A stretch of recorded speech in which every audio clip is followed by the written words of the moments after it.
My name's Greg Steiert. Some of you might know me as the guy with the blinking and beeping business card badge. Also designed the badge from the last crowd, the last teardown. One other claim to fame I have is I got the first non-electronic device open hardware certified through that. It's a planting bench I just happened to design, and I threw all the plans up and submitted the form. But anyway, I'm going to talk about some learnings I got working with Flashloaders. In the interest of full disclosure, I did work at NXP some of the time that this was going on, although I put in a lot of stuff on my own time as well. And a little bit more background, I'm typically more of a hardware guy, so some of this stuff was new to me. If you're like a software expert, might be a little low level, but if you're just kind of familiar with microcontrollers, hopefully you'll learn something along the way. But to kick off into it, let's go. So the first thing is bootloaders. So one of the things when you're working with hardware, the hardest part is sometimes getting the code into the device. And especially if you're somebody who likes Linux or Mac, you know, sometimes hardware vendors don't like to give the tools to get that loaded. So I'm a really big fan of drag and drop bootloaders. Some of the first ones I saw, I think the first may have been NXP. They actually baked it into the ROM of some of their small LPC devices.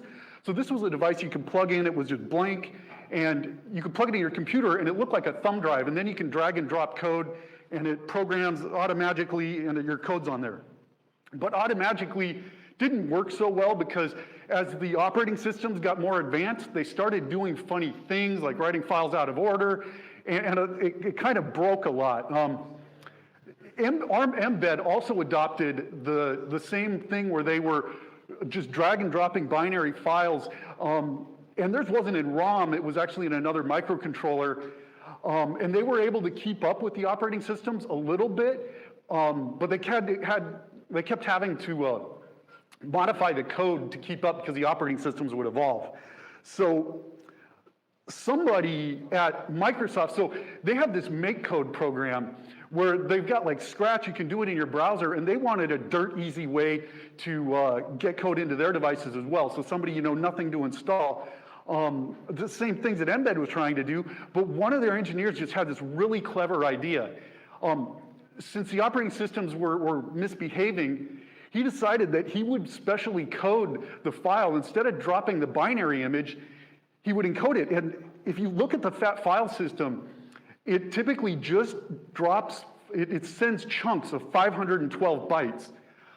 But you don't know that it's going to be continuous. You don't know if it's going to be interrupted or which order. So he encoded every 512 chunk with the address of where the data would go so that the code, when it receives the packet, knows what to do with it. And as long as you transfer every packet, you get the whole image loaded in. So this was a lot more reliable than the method they were using.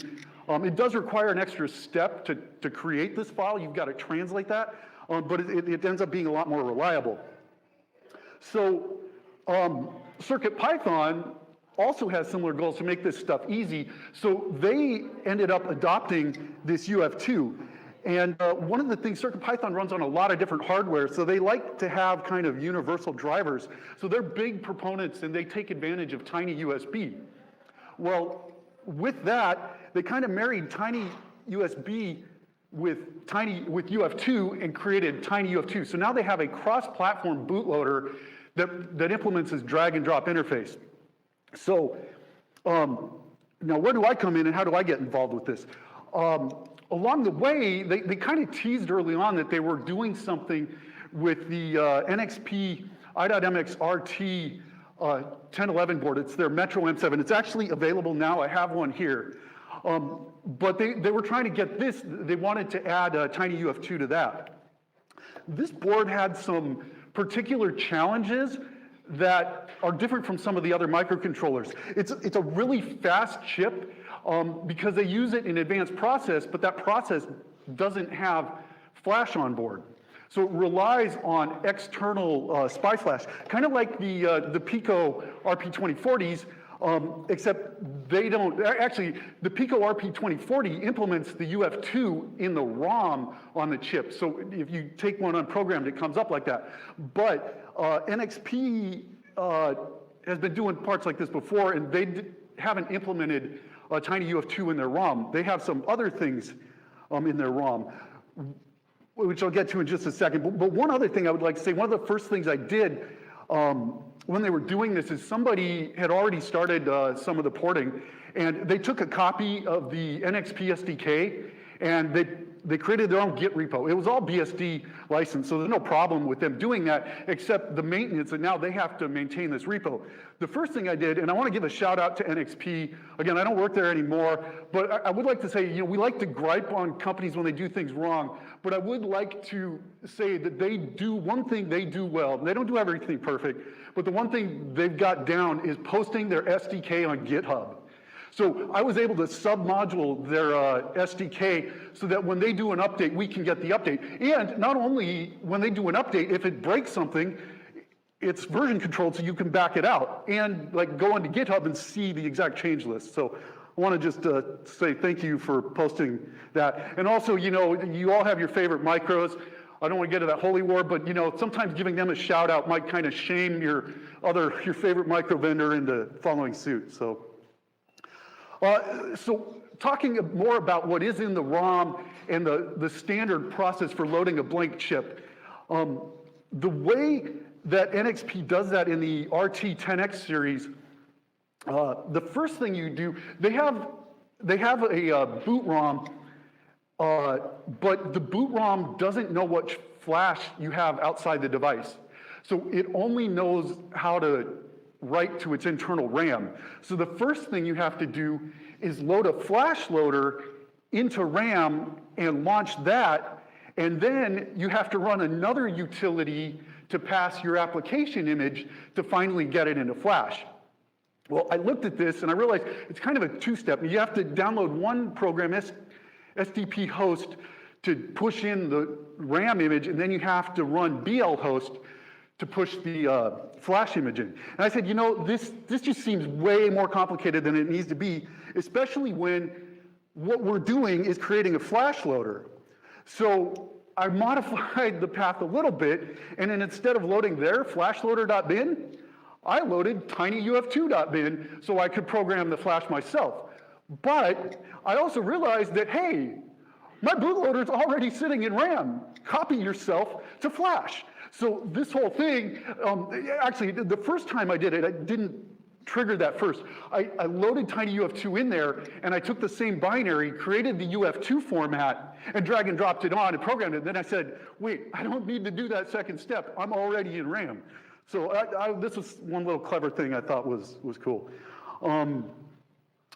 But there was that. Now, this gets to the real thing that I think may be informative to some people, is getting an image to run from RAM. So if you've worked with a lot of microcontrollers and they have onboard flash, the tools, when they know what flash is sitting there and they've got all your linker scripts and stuff set up to run from that address space that they know what it is pretty simple. Me being more of a hardware guy, the linker scripts were pretty intimidating, and I hadn't done a lot of this load to RAM, so a lot of this was kind of new to me. And that's what I want to focus on is how do you find out those details and how do you get an image to run from RAM?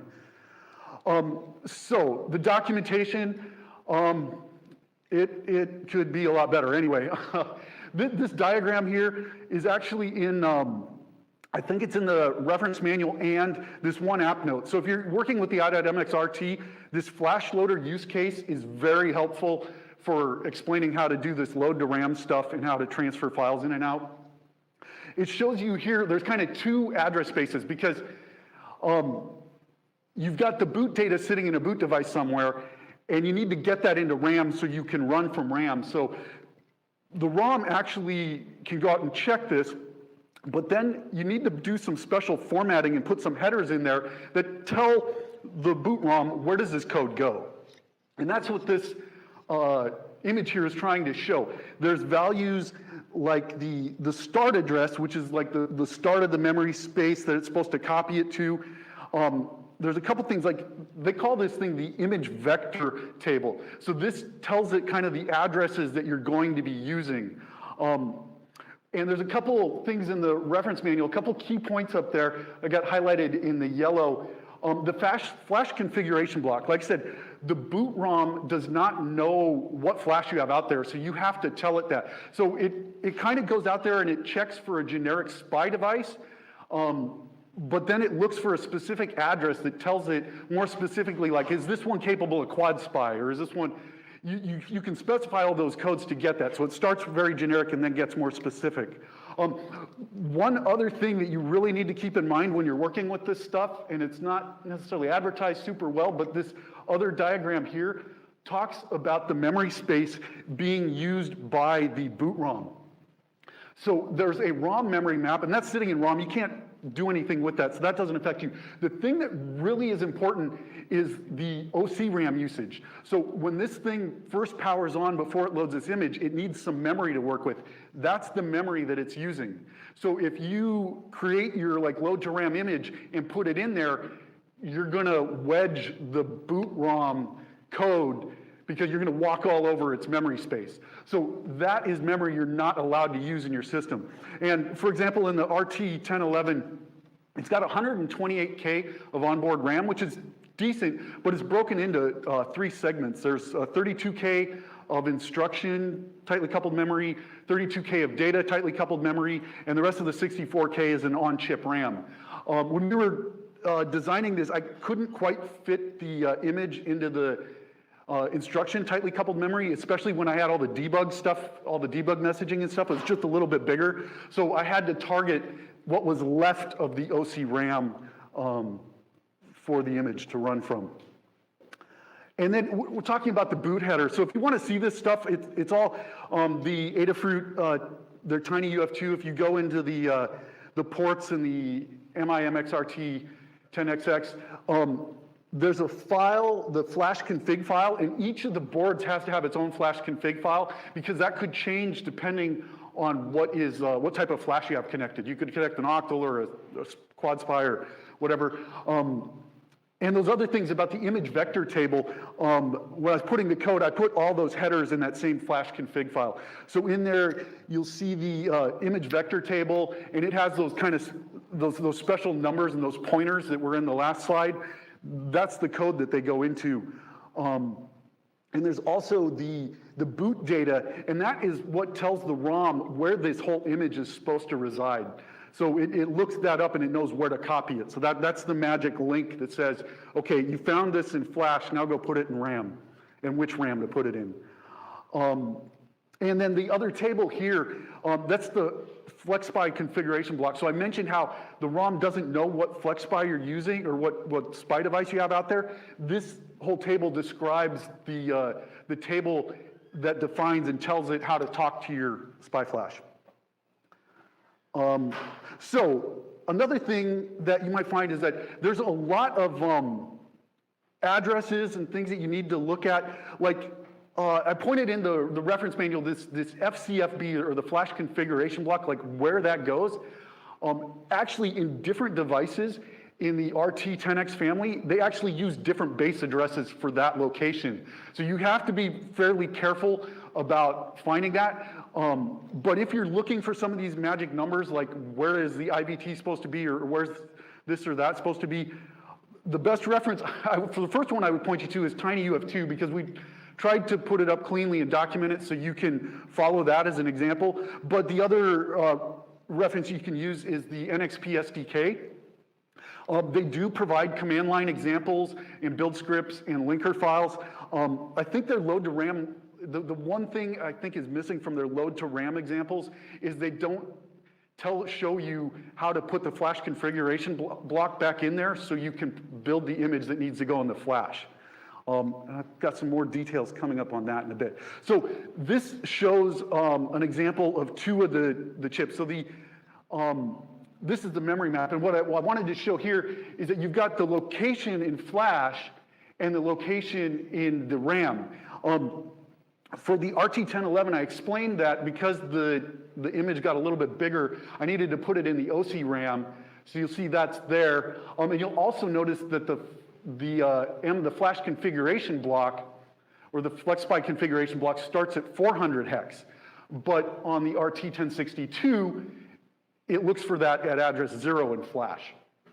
And in the RT1062, the instruction tightly coupled memory was plenty big enough, so I just used that instead of the OC RAM. I think putting it in the instruction memory is a little bit more straightforward and better. I should look again at the TinyUF2, and when you turn off the debug messages, it may actually fit in instruction memory, and we might be able to simplify some of that too.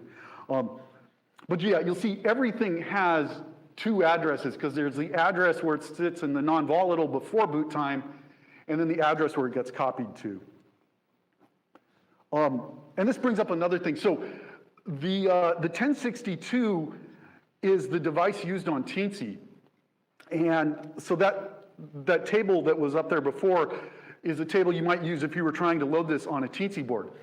One thing about the Teensy boards is they have their own bootloader, which actually is not residing in the chip. It's another chip that stores the bootloader that gets loaded in there, and it works with their programmer and is also integrated with Arduino if you're using that tool set.